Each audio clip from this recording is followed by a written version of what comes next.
10. Haunting final moments of Black R&B legends, caught on camera before their deaths.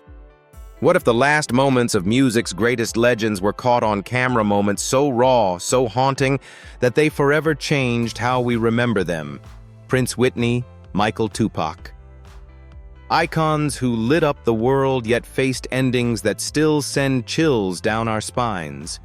These aren't just stories about music. They're glimpses into the fragility behind the fame. Watch until the end as we uncover the final hours of 10 Black R&B legends and tell us which moment shakes you the most. Like, comment, and subscribe to keep their legacies alive. Prince Rogers Nelson.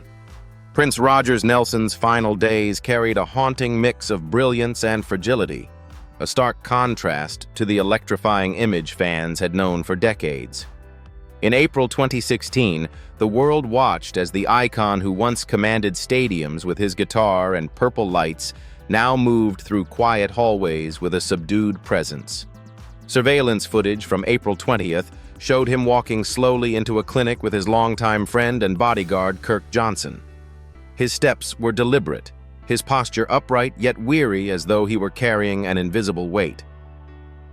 That evening, Prince was also seen making a brief stop at a local pharmacy. For a man who had always projected control and confidence, these ordinary moments carried an unexpected heaviness. Just days earlier, his private jet had been forced into an emergency landing when he became unresponsive mid-flight. Doctors revived him with medication used to counter opioid overdoses. He was advised to rest, to cancel performances to let his body heal. But resting had never been part of Prince's vocabulary. The following morning, April 21, 2016, began like any other at his Paisley Park estate in Minnesota. Staff arrived as usual, but shortly after 9:30, they found him collapsed inside an elevator. Emergency responders were called immediately, performing CPR in a desperate attempt to revive him.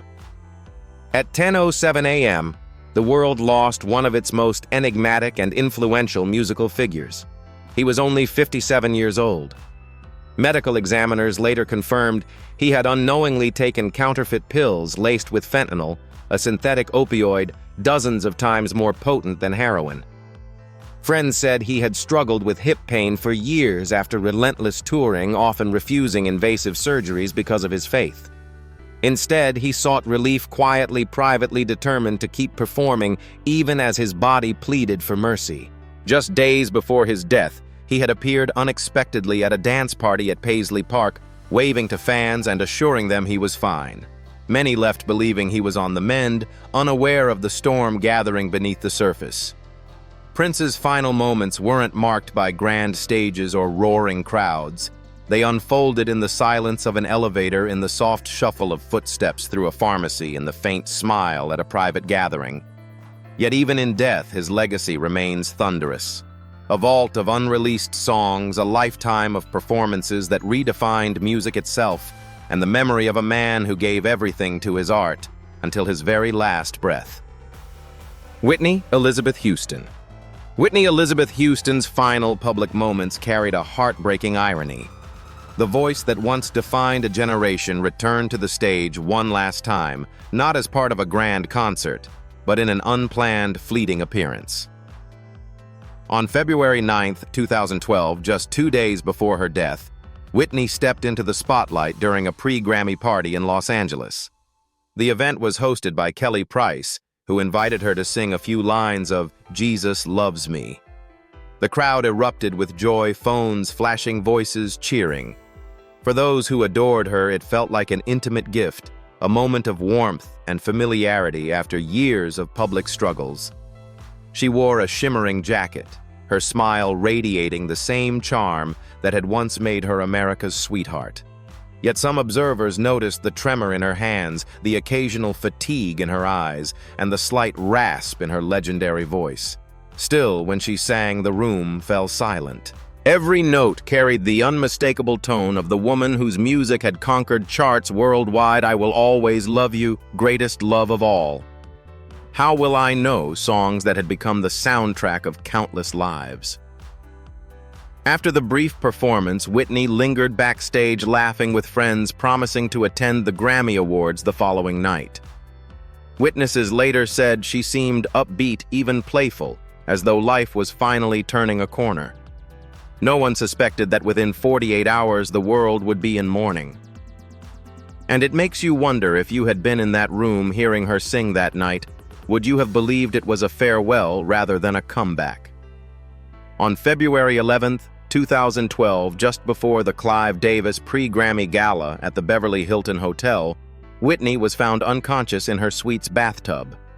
Paramedics arrived quickly, but she was pronounced dead at 3:55 p.m., only hours before the biggest night in music. The coroner's report later confirmed accidental drowning as the official cause, with heart disease and cocaine use as contributing factors. The news stunned the globe. Tributes poured in from fellow artists, world leaders, and millions of fans. Television screens replayed her final performance again and again, searching for clues, for meaning, for some sign in her voice or expression that might have foretold what was to come. Her funeral, held on February 18th in Newark, New Jersey, drew celebrities, family, and admirers from across the world. As I Will Always Love You played one last time, many realized the title itself had become a message to her fans, a final gift from a voice that had once soared higher than any other. Whitney's last public appearance, filled with music and warmth, has since become an enduring reminder even the brightest lights can flicker out without warning, leaving behind only echoes of brilliance and the silence that follows. Michael Joseph Jackson. Michael Joseph Jackson's final days were marked by an almost painful duality. The world saw a perfectionist preparing for a grand comeback, yet behind the curtain, his body and spirit were quietly wearing down. In June 2009, the This Is It concert series was set to be his triumphant return to the stage, with 50 shows planned at London's O2 Arena. For fans, it promised to be a revival of the king of pop's magic. For Michael, it became a race against time. The rehearsal footage from June 23rd and 24th, just hours before his death, reveals a man still capable of commanding the stage. Dressed in a silver sequined jacket and black fedora, he moved through complex choreography with the precision that had defined his entire career. His voice rose powerfully during Earth Song and They Don't Care About Us, proving that even after decades in the spotlight, he could still mesmerize an audience, even if that audience was now just a camera crew and a handful of dancers.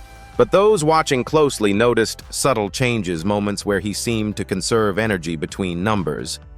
The occasional faraway look in his eyes, a smile that appeared a fraction too late. Kenny Ortega, the show's director, later recalled that Michael was deeply focused, determined to perfect every note and movement, as though he sensed this might be his last chance to give everything he had left. On the morning of June 25, 2009, at his rented Holmby Hills mansion in Los Angeles, Michael Jackson was found unresponsive. Paramedics rushed him to Ronald Reagan UCLA Medical Center, but after over an hour of attempts to revive him, he was pronounced dead at 2:26 p.m. The cause: acute propofol intoxication administered by his personal physician.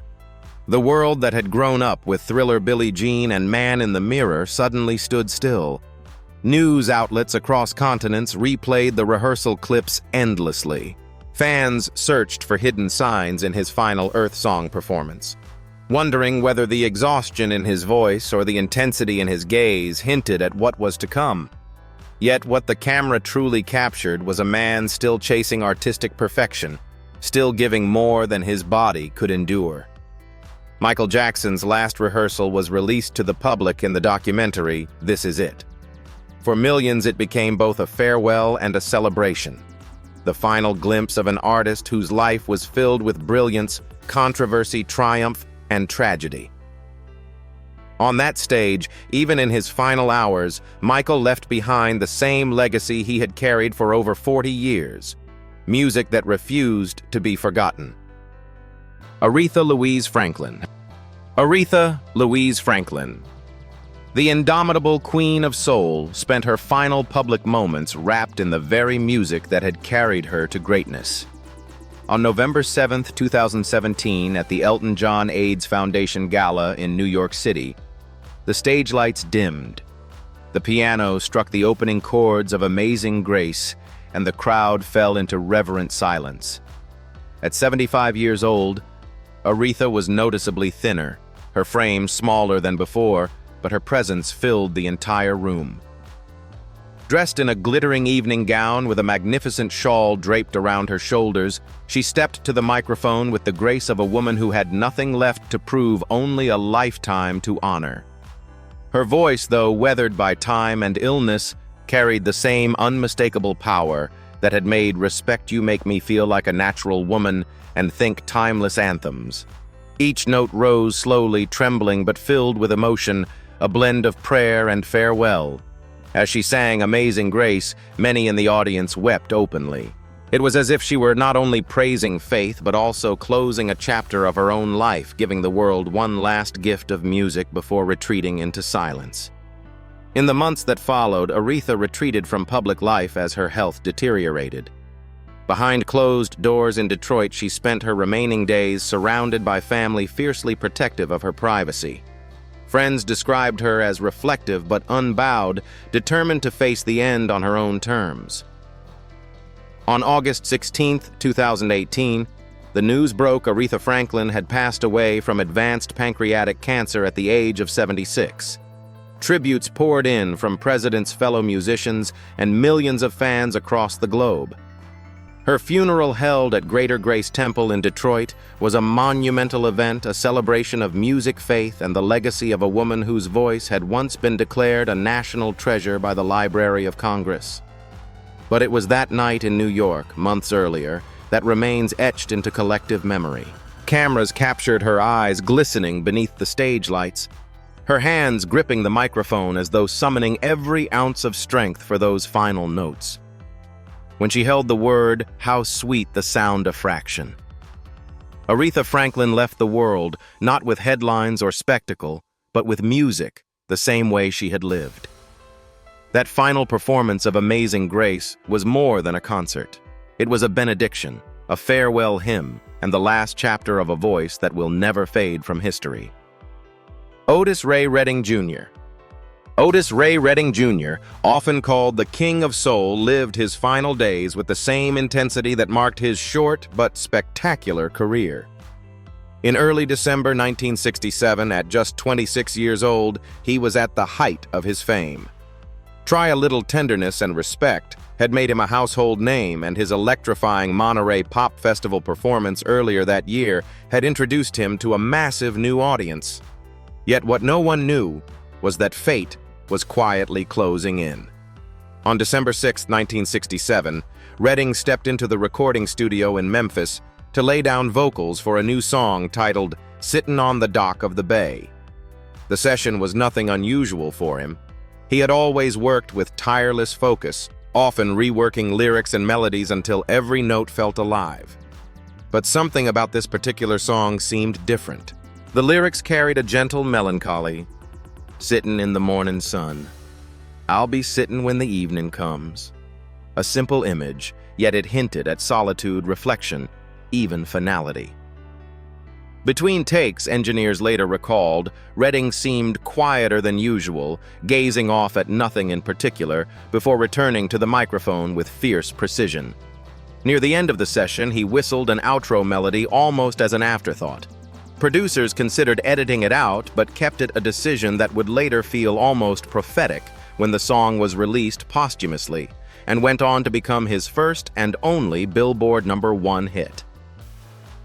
3 days later, on December 9th, Redding performs, Upbeat, a television show in Cleveland.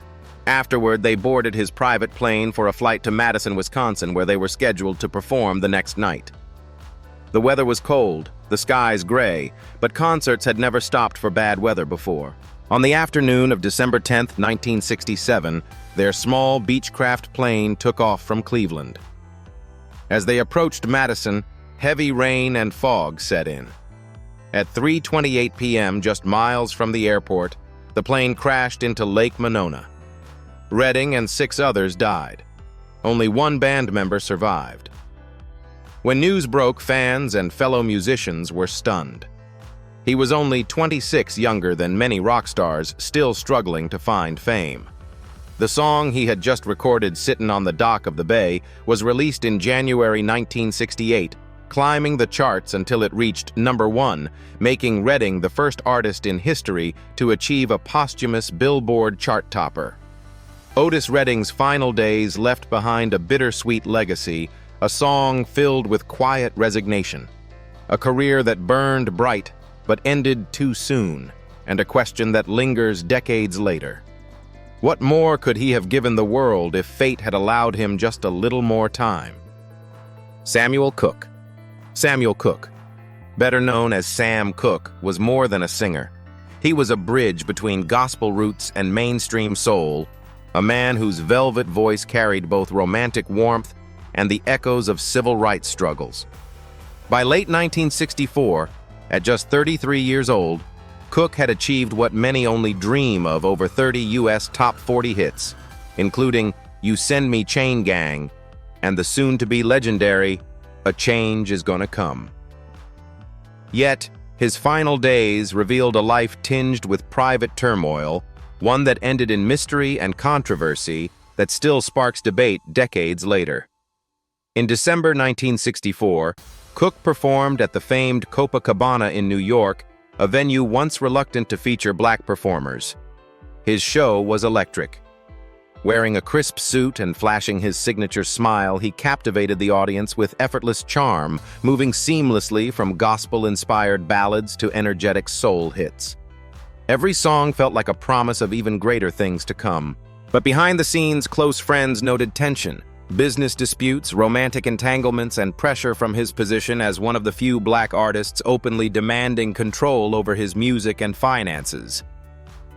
After the show, witnesses described him as both upbeat and oddly distant, spending long stretches on the phone, voice hushed, eyes serious. Later accounts revealed he was speaking with a woman named Elisa Boyer, a name soon tied to the night that would end his life. On the night of December 11, 1964, Cooke met Boyer at a Los Angeles nightclub. The two eventually went to the Hacienda Motel. What happened next remains disputed. Boyer later told police that Cooke, allegedly drunk, became aggressive, prompting her to flee with his clothes to escape. Cooke, wearing only a sports jacket and shoes, reportedly pounded on the motel manager's office door, demanding to know where she was. Bertha Franklin, the manager, claimed he broke in, leading her to shoot him in what she said was self-defense.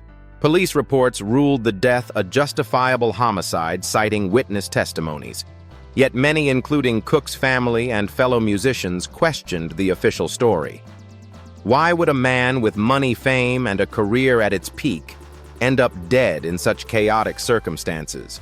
Why were so many details murky, with timelines and testimonies conflicting? What is certain is this: A Change Is Gonna Come, released just weeks after his death, became an anthem for the civil rights movement, immortalizing him as not only a soul icon, but also a voice of hope in a turbulent era. Sam Cooke's final days leave behind a haunting legacy, a brilliant career silenced too soon, a death shrouded in mystery and songs that still speak to justice, love, and the fleeting nature of life itself. Marvin Pentz Gay Jr. Marvin Pentz Gay Jr., the man the world knew as Marvin Gaye, lived a life wrapped in music so powerful it transcended genres, politics, and generations. With classics like What's Going On, Let's Get It On, and Sexual Healing, he gave soul music both sensuality and social conscience. Yet by early 1984, behind the smooth vocals and captivating performances, Marvin was fighting storms that would soon engulf him completely. After years of battling depression, financial troubles, and drug dependency, Marvin moved back into his parents' home in Los Angeles in late 1983. The sprawling two-story house on Gramercy Place became both his refuge and his prison. He was exhausted from touring, reeling from failed relationships, and increasingly paranoid. Friends later said he spent long nights awake, curtains drawn, pacing through darkened rooms as though waiting for something he couldn't name. The man whose music had once sounded like freedom now lived surrounded by tension and fear. Family conflicts, especially with his father, Reverend Marvin Gaye Sr., had simmered for decades. Reverend Gaye was a strict Pentecostal preacher, emotionally distant and often critical of his son. Marvin, despite wealth and fame, still sought approval he never seemed to receive. Arguments between father and son grew louder in those final months, fueled by Marvin's fragile mental state and his father's controlling temperament. On the evening of April 1, 1984, an argument erupted over a misplaced insurance letter. Voices rose, accusations flew, and Marvin, already agitated, reportedly shoved his father in the heat of the moment. Minutes later, Reverend Gaye entered Marvin's room carrying a .38 caliber revolver, ironically, a gift Marvin had given him months earlier for protection. At 12:38 p.m., 2 shots rang out. The first struck Marvin in the heart, the second in his shoulder. He collapsed onto his bed, dying instantly. He was 1 day shy of his 45th birthday. Police arrived quickly. Reverend Gaye surrendered without resistance, reportedly telling officers, "I didn't mean to do it." In court, he revealed years of resentment and claimed self-defense, though witnesses disputed this. Ultimately, he received a suspended sentence after pleading guilty to voluntary manslaughter, citing health issues and a lack of prior criminal history. The world reacted with disbelief. How could Marvin Gaye, the man whose "What's Going On" had given voice to an entire generation's conscience, die not on stage or in some distant accident, but in his own childhood home at the hands of his own father? In the years since Marvin's music has only grown in stature, his final days serving as a haunting reminder of the fragile line between genius and pain, love and tragedy, fame, and the private battles no spotlight can erase. Donny Edward Hathaway. Donny Edward Hathaway, often called the soul philosopher, lived a life where brilliance and inner turmoil intertwined until the very end. By the late 1970s, he had become one of the most respected voices in soul music, celebrated for songs like A Song for You, The Ghetto, and his unforgettable duets with Roberta Flack, including Where Is the Love and the Closer I Get to You. His music carried unmatched emotional depth, blending gospel jazz and R&B into something uniquely his own. Yet behind the artistry lay a man battling a mind that would not always let him rest. Hathaway had long struggled with severe depression and was diagnosed with paranoid schizophrenia in the early 1970s. Friends and collaborators described sudden mood shifts, moments of warmth and genius could give way to isolation, paranoia, and silence. Despite these challenges, his talent never wavered.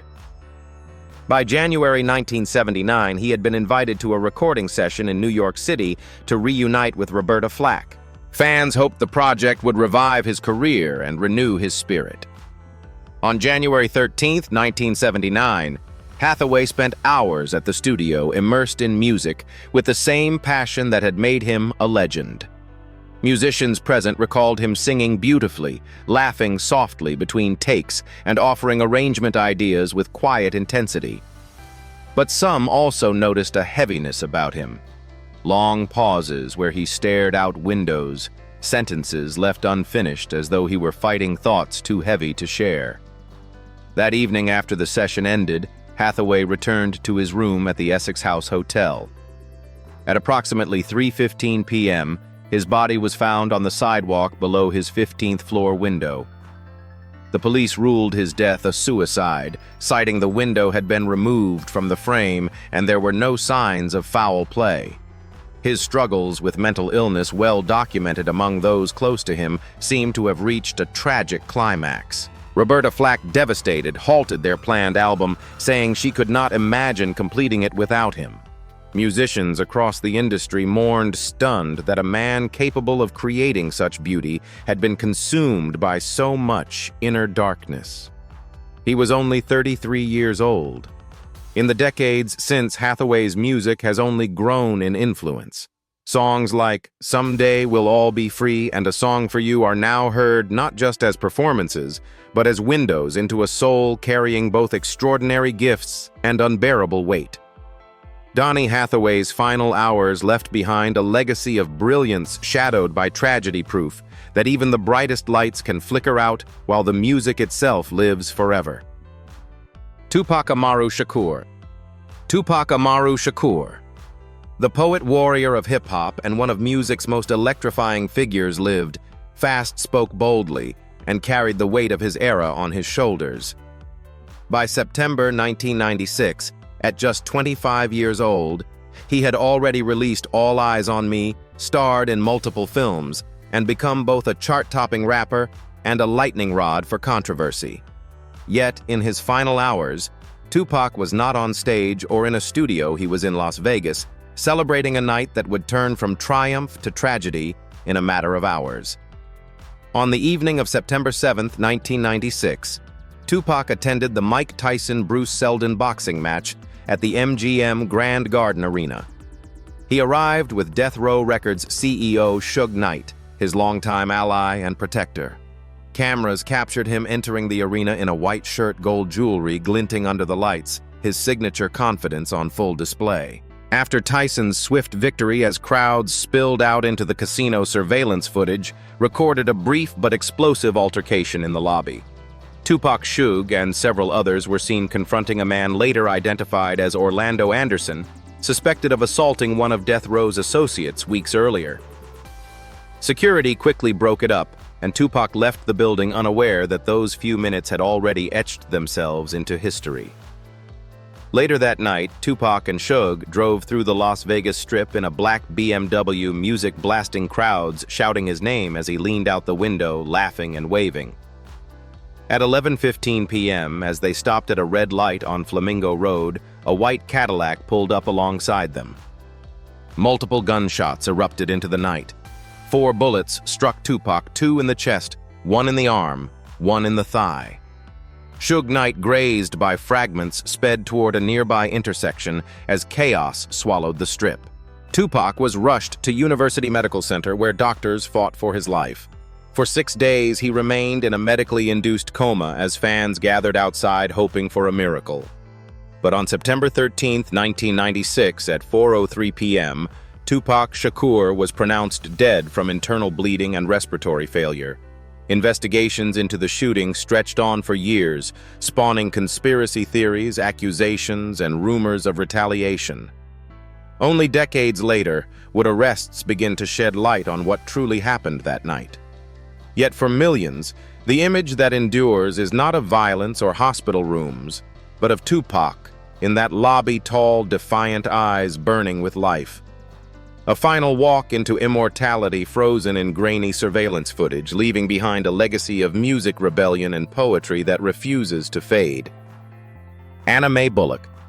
Anna Mae Bullock, whom the world came to know as Tina Turner, lived a life that felt like an epic novel, one filled with soaring triumphs, crushing lows, and ultimately a peace she had fought so hard to find. From the cotton fields of Nutbush, Tennessee, to stages where tens of thousands screamed her name, Tina's journey defied every expectation. But her final years were nothing like the whirlwind of music tours and flashing cameras that had once defined her. Instead, they were marked by a graceful retreat into privacy, a choice she made long before her final farewell. After decades of performing at the highest level, selling over 100 million records, winning 12 Grammy Awards, and redefining what it meant to be a female rock star, Tina retired from the stage in 2009 following her Tina 50th anniversary tour. It had been one of the highest-grossing tours of the decade, yet behind the applause she longed for stillness. She settled in Küsnacht, Switzerland, with her husband, music executive Erwin Bach, trading roaring crowds for the quiet beauty of a lakeside villa. In her final interviews, Tina appeared serene, elegant as always, but spoke candidly about health challenges that few fans fully realized. She was facing high blood pressure, kidney disease that led to a transplant in 2017, and a stroke that slowed her once boundless energy. Yet she smiled often, her voice warm as she reflected on a life lived at full speed, the poverty she escaped, the abusive marriage to Ike Turner. She survived the comeback that made her one of music's most inspiring figures. On May 24, 2023, Tina Turner passed away at the age of 83 in her Swiss home with her husband by her side. The world mourned not just a music icon, but a woman whose story embodied resilience. From Proud Mary to What's Love Got to Do with It, she had turned personal tragedy into art that resonated across generations. Her funeral was private as she had wished. No flashing cameras, no grand stages, just the quiet dignity of a life closing its final chapter, far from the chaos that had once consumed it. Fans around the globe lit candles, played her songs, and shared memories of the raspy-voiced queen who had made them believe in strength, survival, and second chances. Tina Turner's final moments weren't on camera, weren't in the glare of public spectacle. Instead, they were filled with the calm she had earned after decades of storms, a peaceful ending for the woman who taught the world how to keep dancing, even when life tried to break her rhythm. These final moments of Black music legends leave us with more than sorrow. They raise questions about fame, legacy, and the human cost behind the spotlight.